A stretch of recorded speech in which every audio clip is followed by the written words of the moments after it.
Welcome to news అడ్డా.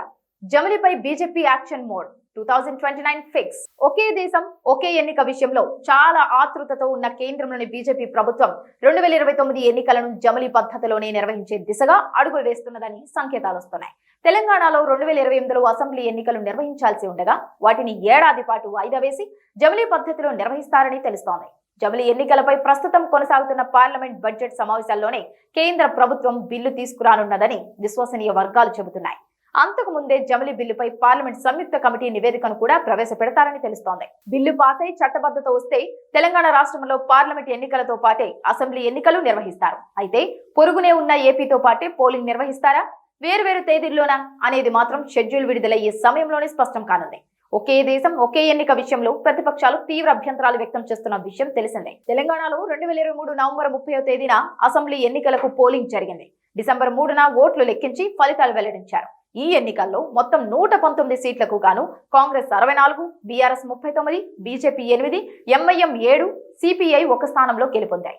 గత assembly ఎన్నికలు 2018 December 7వ తేదీన జరిగాయి. అసెంబ్లీ పదవీ కాలం 2024 జనవరి 16వ తేదీతో ముగియనుండటంతో 2023 నవంబర్ 30న ఎన్నికలు నిర్వహించిన విషయం తెలిసిందే. ఈ ఎన్నికల్లో కాంగ్రెస్ పార్టీ మెజార్టీ సీట్లను సాధించడంతో రేవంత్ రెడ్డి నాయకత్వంలో కాంగ్రెస్ ప్రభుత్వం ఏర్పాటు చేశారు. సాధారణంగా అసెంబ్లీ పదవీ కాలం ముగియడానికి 3 నెలల ముందుగానే కేంద్ర ఎన్నికల సంఘం షెడ్యూల్ ప్రకటించి ఎన్నికల ప్రక్రియను ప్రారంభిస్తుంది. ఈ ప్రకారంగా 2028 అక్టోబర్ నెలలో తెలంగాణ అసెంబ్లీ ఎన్నికలకు కేంద్ర ఎన్నికల సంఘం షెడ్యూల్ ప్రకటించాల్సి ఉంటుంది. నవంబర్ నెలలో ఎన్నికల ప్రక్రియను పూర్తి చేసి డిసెంబర్ నెలలో కొత్త ప్రభుత్వాన్ని ఏర్పాటు చేయాల్సి ఉంటుంది. ఎన్నికలకు అటు ఇటుగా మరో 3 సంవత్సరాల సమయం మాత్రమే మిగిలింది. ఈ నేపథ్యంలో కేంద్రంలోని బీజేపీ ప్రభుత్వం వన్ నేషన్ వన్ ఎలక్షన్ దిశగా చర్యలు తీసుకుంటోంది. ఈ పార్లమెంటు సమావేశాల్లో ఈ బిల్లును ప్రవేశపెట్టి ఆమోదించాలనే పట్టుదలతో ఉన్నట్లు బీజేపీ వర్గాలు చర్చించుకుంటున్నాయి. పార్లమెంటు సంయుక్త కమిటీ కూడా సానుకూలంగా నివేదిక ఇవ్వడంతో బిల్లుకు చట్ట రూపం కల్పించనున్నారు.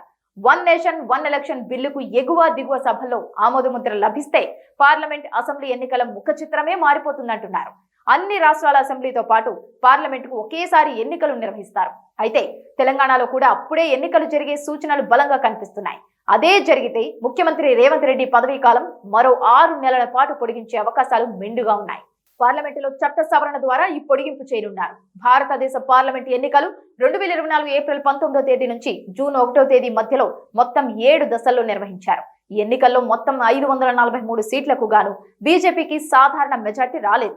240 దగ్గరే ఆగిపోయిన బీజేపీ ప్రాంతీయ పార్టీలతో కలిసి ప్రభుత్వాన్ని ఏర్పాటు చేసుకోగలిగింది. 2024 జూన్ 9వ తేదీన మూడోసారి ప్రధానమంత్రిగా నరేంద్ర మోదీ పదవి బాధ్యతలు స్వీకరించారు. కేంద్రంలోని సంకీర్ణ బీజేపీ ప్రభుత్వ పదవీ కాలం 2029 జూన్తో ముగియనున్నది. ఆ తర్వాత దేశవ్యాప్తంగా పార్లమెంట్ అసెంబ్లీలకు ఒకేసారి నిర్వహిస్తారా లేదా ముందస్తుగా నిర్వహిస్తారా అనేది ఈ సమావేశాల్లో ప్రవేశపెట్టే బిల్లుతో స్పష్టత రానుంది.